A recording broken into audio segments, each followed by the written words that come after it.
In today's video, I'm going to teach you how to get the recently deleted folder on iMessage, and what to do if the recently deleted option is not showing. If you've ever accidentally deleted a message on your iPhone, you might wonder if there's a way to recover it.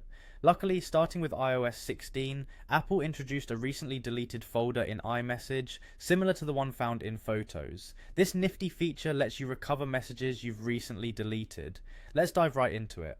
First off, to access the recently deleted folder in the Messages app, begin by opening the Messages app itself. Once you're on the main conversation screen, pay close attention to the top left corner of your screen where you'll spot an option labeled Filters. Go ahead and tap on that.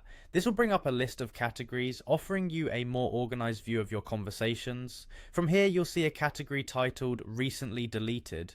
Tap on it to view any messages that qualify as recently deleted. However, if you find that the recently deleted folder isn't showing up, don't worry, there are a couple of troubleshooting steps you can take to resolve this. The most straightforward step is to ensure your device is updated to iOS 16 or later.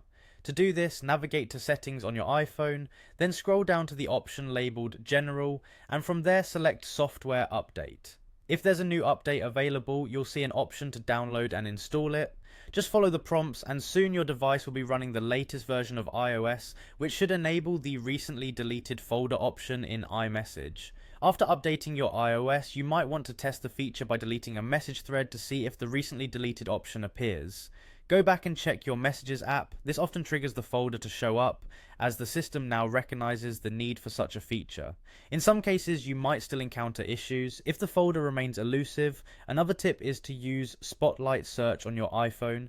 Simply swipe down on your home screen to bring up the search bar. Type in recently deleted and see if it appears under Messages. If it does, tap on it and it should navigate you directly to the folder. These steps should help you make the most of the recently deleted feature on iMessage. Whether you've just deleted something by mistake or you're exploring new features on your iOS device, this folder can be a lifesaver. Remember, keeping your device updated ensures a more seamless and enriched experience with these new functionalities. Thanks for watching, and I hope this has been helpful.